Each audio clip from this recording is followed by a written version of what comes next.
Olá, amigos do Notícias Agrícolas. Estamos começando mais um boletim. Agora, para a gente falar um pouquinho do mercado do boi.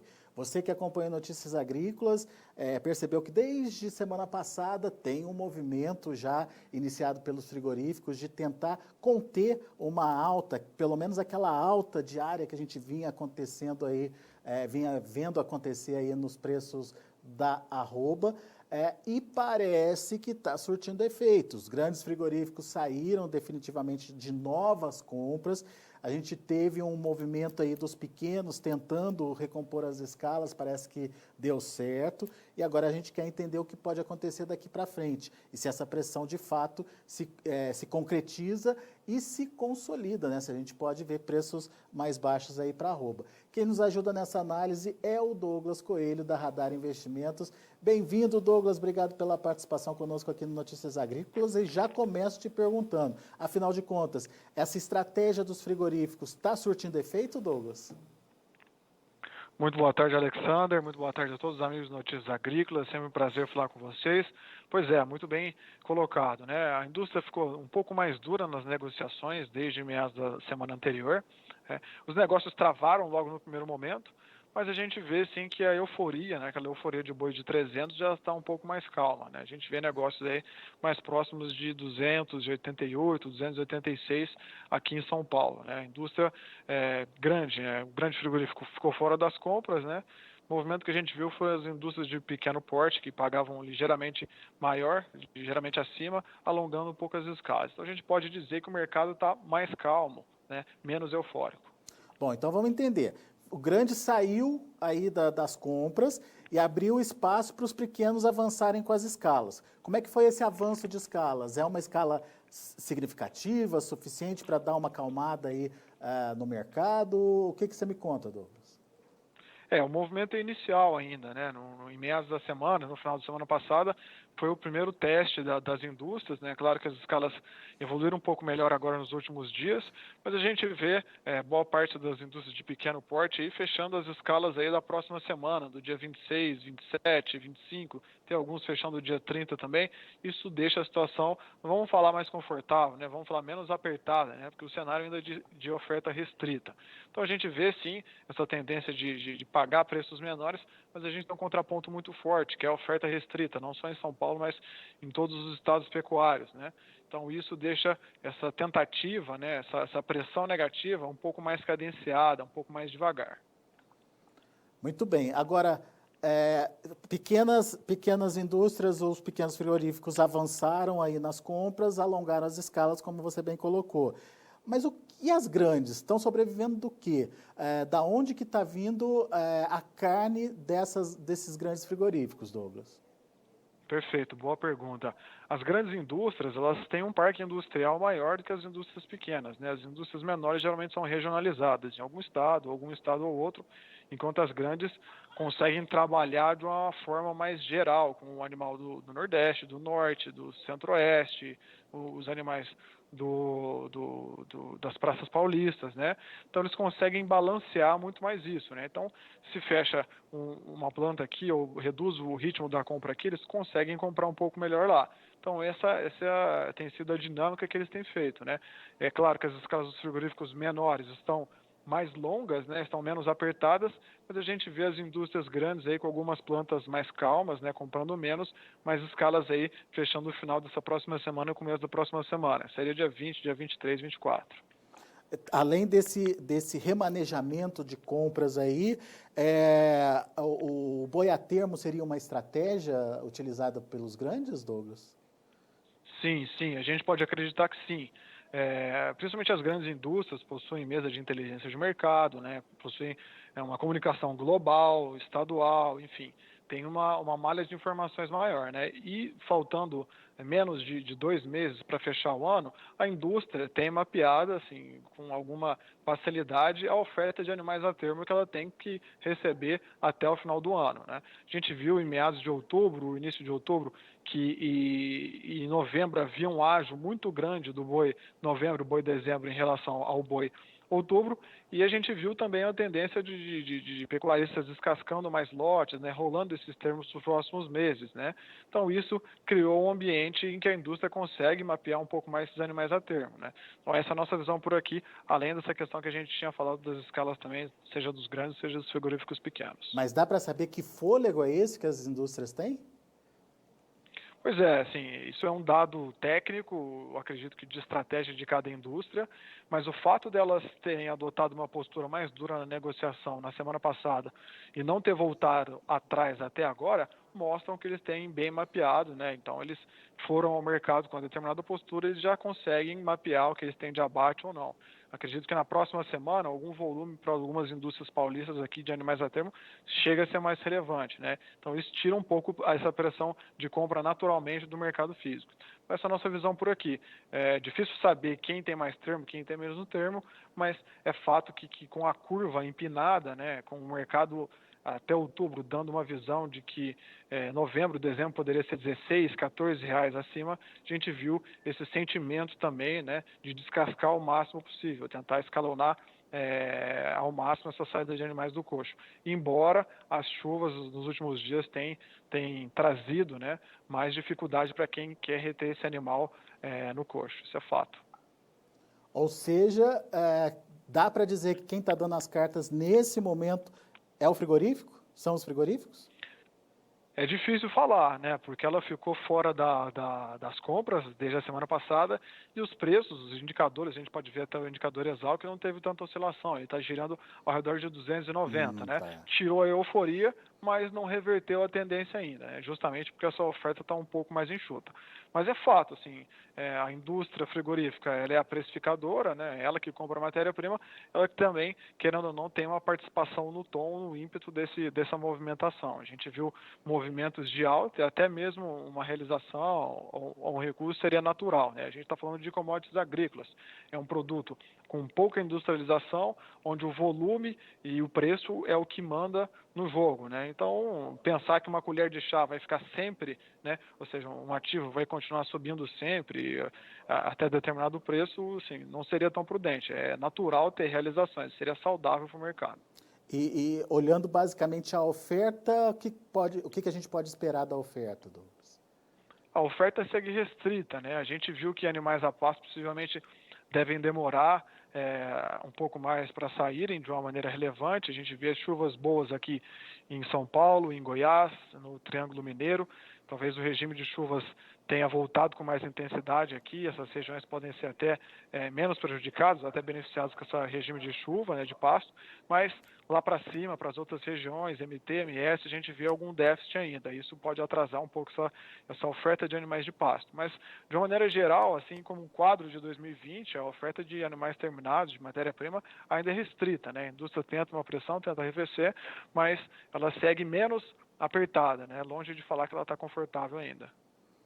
Muito bem. Bom, então a gente já tem essa estratégia da indústria, já tem a oferta que ainda segue restrita. Algum movimento de demanda que pode mudar o jogo, Douglas?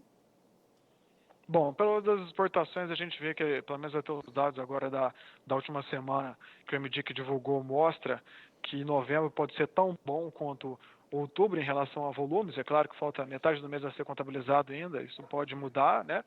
Mas, em tese, historicamente, outubro e dezembro pode ser até abaixo desculpa, novembro e dezembro pode ser até abaixo de outubro, né? Assim que geralmente a gente vê nos anos anteriores. Outubro é o pico, de repente novembro e dezembro são meses mais contidos em relação ao volume. Olhando para a China, que é o nosso principal importador, leva aí 50%, 55%, até 60% do volume exportado pelo Brasil, né? O ano novo chinês lá começa na primeira quinzena de fevereiro, então um tempo hábil para abater esse animal, enviar para lá, o transporte até lá, deve ficar com abate desse animal até final de dezembro, final de novembro e início de dezembro, né? Então a gente vê que o mercado também já está mais sensível a isso. Para exportações a gente não tem. Uma compra mais agressiva da China seria justificável até meados de dezembro só. Depois disso a tendência é arrefecer. Isso, até final de novembro, início de dezembro. Depois a tendência é ficar um pouco mais calma, sim. E então o mercado externo continua com volumes fortes, né, próximos aos níveis de outubro, mas sem muito espaço para correria, deve ficar até um pouco mais comportado. Agora, no mercado interno, a gente vê que a carcaça está nos níveis históricos, acima de 18. O programa de transferência de renda do governo foi eficaz durante a pandemia, né, então a população está com uma renda disponível muito alta, e na verdade esse foi o grande propulsor também do mercado interno, né? Foi o fato da dona de casa, do brasileiro, comer mais carne, mais churrasco, tinha renda mais disponível. Esse financeiro vira consumo direto, né? E deu força para o mercado subir. A gente pode esperar um final de 2020 também tão forte, né? Quanto a fase aí de meados do ano em relação à venda de carne, as festividades podem puxar, pode manter esses preços sustentados, mas a gente está bem alerta, bem atento em janeiro, né, quando esse programa deve ser reduzido, e aí a população naturalmente tem uma renda disponível menor, né, com impostos, com material das crianças, né, IPTU, IPVA, cheio dos IPs, né, assim, para a população toda, dívidas assumidas no ano anterior, né, então a gente está bem atento a essa virada da demanda, principalmente em janeiro. Em novembro e dezembro a gente acredita que esse programa de transferência de renda deve manter ainda a renda disponível tão forte quanto a gente viu aí nos meses anteriores. Quer dizer, demanda interna, ela persiste por mais aí um mês e pouquinho aí pela frente. Depois disso, a gente precisa ver o que pode acontecer e, principalmente, entender o comportamento com o aumento dos gastos de início de ano, certo?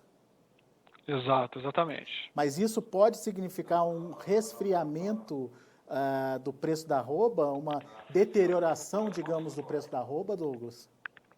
Sim, sim. Acho que a demanda é um fator determinante para a gente pensar no preço da arroba. Se a exportação e a demanda interna dá uma trepidada, ao fraquejar, a gente pode ver aumento das tentativas de compra em valores menores. Bom, muito bem. Vamos aguardar para ver, então, esse é o grande questionamento, né? O comportamento da demanda, principalmente a partir do início do ano que vem.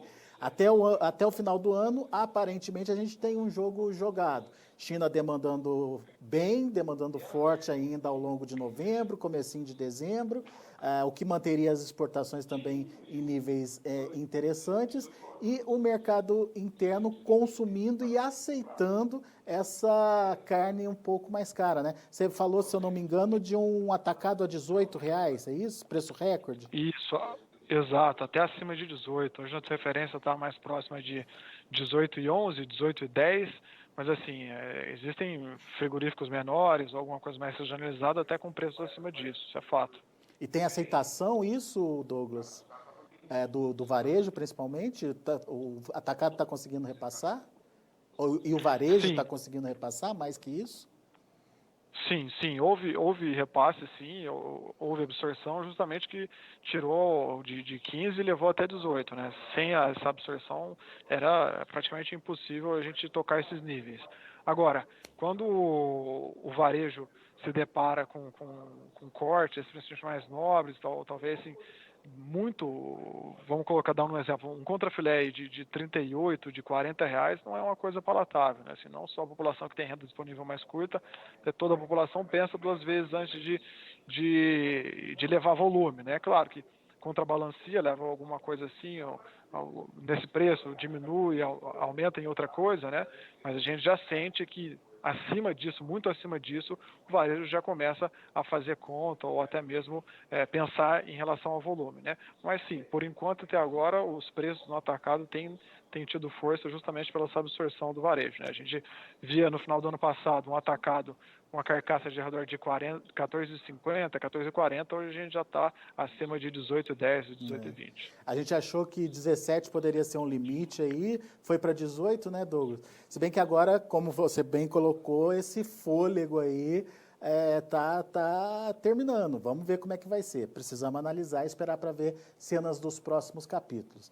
Meu caro Douglas Coelho, por enquanto, muito obrigado pela sua participação, pelos esclarecimentos aqui para a gente. Vamos ver nesse jogo, nessa queda de braços aí entre indústrias e vendedores, quem vai ganhar.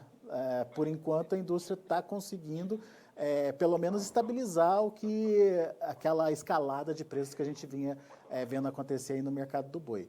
Obrigado, viu, Douglas? Volte sempre. Eu que agradeço pela oportunidade, Alexander. Um forte abraço, bom trabalho. Valeu, abraço para você. Tá aí, vamos ver mercado futuro então. O Douglas lembrou aí dessa movimentação do mercado futuro, desse derretimento aí dos preços, principalmente nos vencimentos aí, novembro e dezembro. Vamos lá. O novembro, R$ 285,00 caindo 0,35%. O dezembro, R$ 280,00, caiu bastante o dezembro aí, 0,71% de queda no dia de hoje.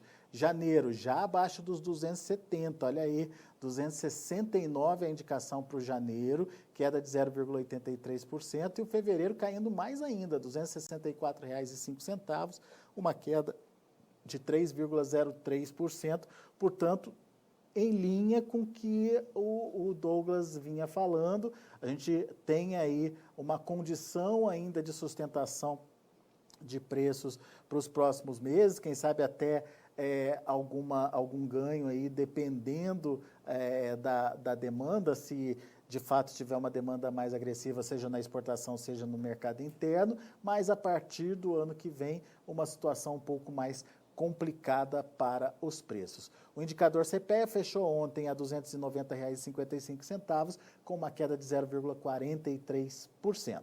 São os números de hoje do mercado do boi, a gente fica por aqui, daqui a pouco eu volto com outras informações mais destaques.